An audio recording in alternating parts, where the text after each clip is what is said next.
Hello and welcome to another Happy Jawa video. Today it's another LEGO review on two sets, or one combined set. Similar to the way the Lord of the Rings had the Helm's Deep set and the Uruk-hai Army set, this new Hobbit Desolation Smogline came with the Dol Guldur Battle and the Dol Guldur Ambush, which could be connected together into one set. And I haven't actually seen any videos of this on YouTube, so I thought, why don't I make one? I'll go over all of the figures and all of the set. Okay, let's go. In this set, you officially get 9 figures, but you also get these two, which you could consider figures, but on the box aren't. You get one of the classic skeleton designs with the wibbly arms. I like getting a skeleton. LEGO seem to throw them in quite a lot these days, and you can never have enough LEGO skeletons. And you also get this statue piece, which I think you could consider a figure as well. This is just a block, it's not a leg. And as you can see, you get some really nice printing on it, on the back as well. LEGO could have easily just not included this at all, but they did, which I really appreciate. There's some nice printing detail. I believe this is new. It could have been used in a Harry Potter Hogwarts set maybe. But yeah, this is really cool for all Doctor Who fans out there. You could easily use this as a Weeping Angel figure if you find a way to put on wings. Yeah, it's really cool. So now we got those out of the way, let's get on to the proper meat of the set. The statue comes on this, move the skeleton, on this little plate bit here. It's just for extra detail in the set. And inside, you open this up because this is actually a smooth piece rather than a tile, and if you tip it out you get a ring. Got plenty of these in the other Lord of the Rings sets. It's a really nice piece that can go in a LEGO figure's hand easily. Try to focus. Yep, that's it. Flames of war are upon you. First things first, we're going to go with the orcs. With these two sets, you get 4 orcs, which is really cool. This is the third version of orcs that you get, not including Uruk-hai. They're called the Gundabad orcs, and I think they're probably my favourite design out of all of them. Just the amount of detail packed in. You can see that it's mainly made up of bones. I really like this back bit. You can see a spine going on there. Looks really cool. In the Dol Guldur Ambush, you get 2 orcs with the hairpiece, like that. And in the Dol Guldur Battle, you get 2 orcs without the hairpiece. Personally, I prefer the ones that have the hairpiece. It makes them more unique. They look less like orcs, and they look more like orcs rather than zombies, but they still look cool. Printing on the back of the head is exactly the same for both. The darkness lies upon that forest. Fell things creep beneath those trees. In the Dol Guldur Ambush set, you get 3 figures, the 2 orcs with the hairpiece, and Beorn, who's a really interesting figure. He's really unique. As you can see, he's got this massive hairpiece, which kind of makes him look like a rooster. But oh well. And the tone of his skin isn't actually the same as the orc, it's slightly lighter. I'm not sure if I've seen this tone before. It might have been used in some Indiana Jones sets, but it looks really cool. And this headpiece is actually all one thing. This isn't a headpiece in here. It's all one mould. The hair and everything, as you can see in there. It's really cool. I can't see myself using it for much other things. I think it's definitely a unique figure. And this is the details on the torso. It's fairly basic. Now, he is actually a shapeshifter, Beorn. He can turn into a massive bear, but unfortunately we didn't get it with the set. I mean, the LEGO have already made a bear sculpt before it was used in the Forest Police Station set for LEGO City. Take the Elfin Road. And now we're on to Gandalf the Grey. I think this is the 5th Gandalf the Grey we've gotten in the Hobbit and Lord of the Rings sets. He's the same one that's been used, although recently they've introduced him with a double-sided face. So there's his happy side, and here's his Pippin messing up side. You get this hairpiece, it's the same one used for Dumbledore. You get this new beard that's new for the figure. And a grey cape. You also get some back printing, which is quite nice since it's covered up by a cape anyway. I appreciate that they did that. So yeah, a pretty simple figure. We've had him a few times, but he's necessary for the set since he's a big part of this scene.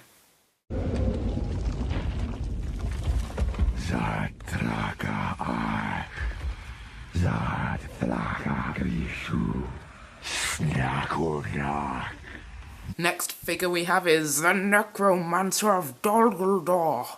He's a very simple figure. He's all black except for this detail, and no, it isn't glow in the dark like it kind of looks like it could be. It's very simple detail, but it's a pretty unique figure. It's quite cool. You could use it for a lot of stuff. It's not just for Necromancer. What if it's a trap? It's a trap! This is Radagast the Brown, one of the cooler figures in the set in my opinion. He's got a lot of detail, he's got the cool headpiece, which I'll show you now. It's all one mold, as you can see, the beard and the hat. Here's the nasty bird poo that he has on his beard. And this separate piece here fits into a hole on top of the hat. Here's his actual face. It doesn't really resemble the actor Sylvester McCoy. I don't think you're going to be using this for a Doctor Who custom at all. He's got a double-sided face, happy and angry. And he's got some back printing. It's very subtle. He's got these nice shiny leaves. And it does actually have a shine to it. It's not just a block of colour. I'll show you on the front again. He's a very cool figure, very unique.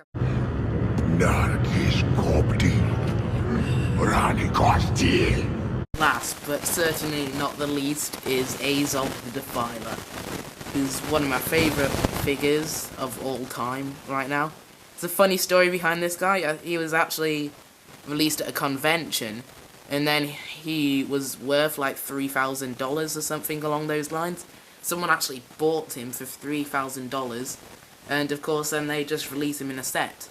I think it was slightly different, the one that went for $3,000, but still, it's pretty mad.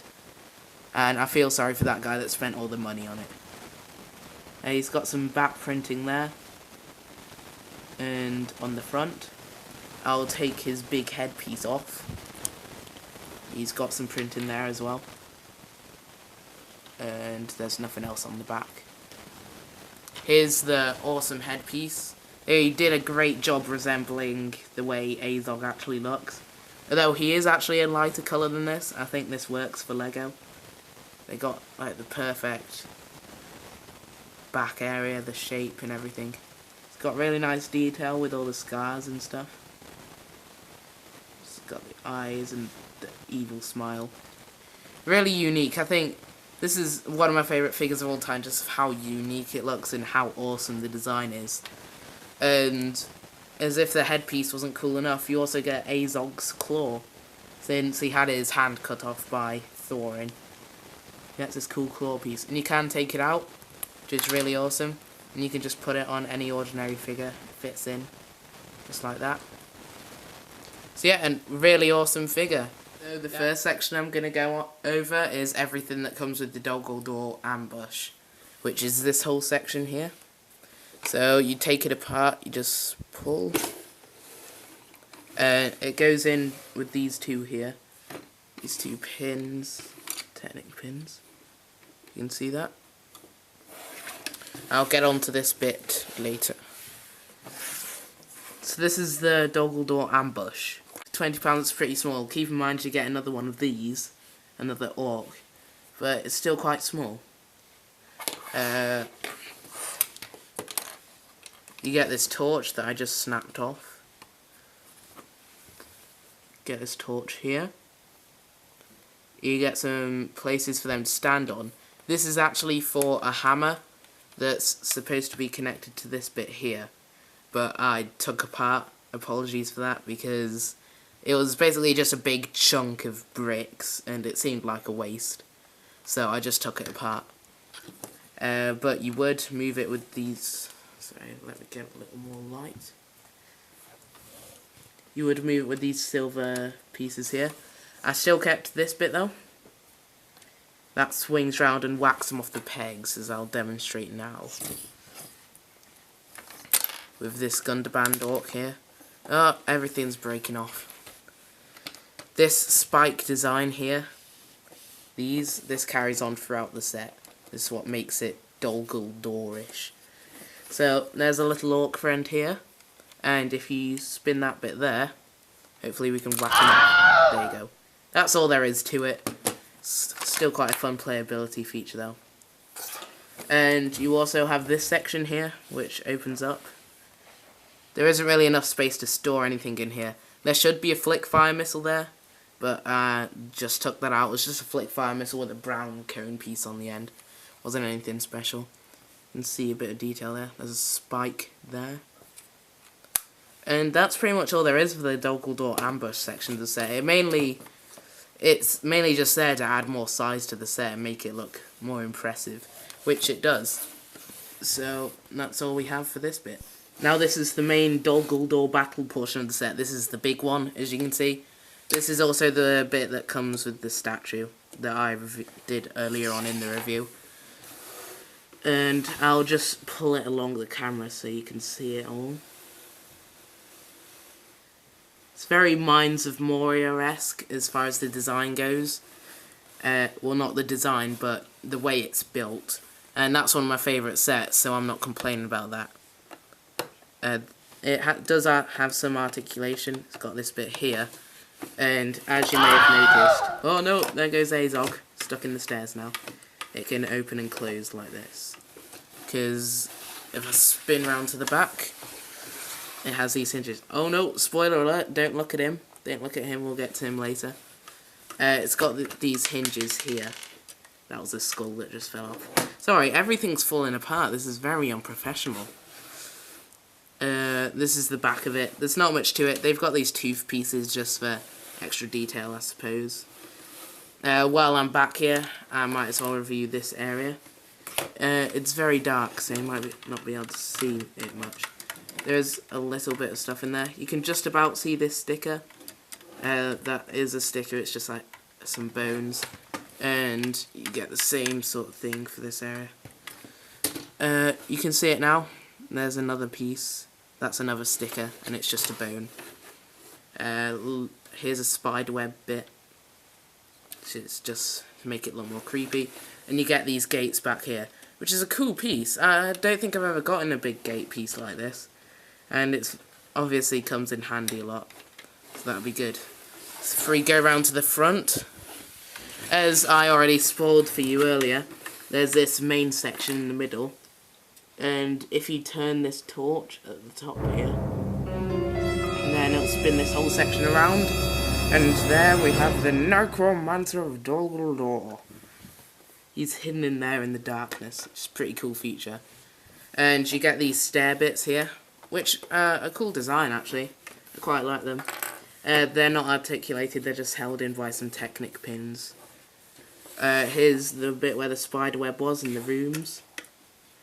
You get quite a few stickers for detail. You get a sticker here with some thorns, sticker there with like a spider with the eye of Sauron on it. You won't be able to see that, but it does have the eye of Sauron on it. Sticker here, some big stickers here, there and there, big sticker here, and just some stickers on the end here. I'll show you this bit. This is where the skull fell off just before. Play feature up here.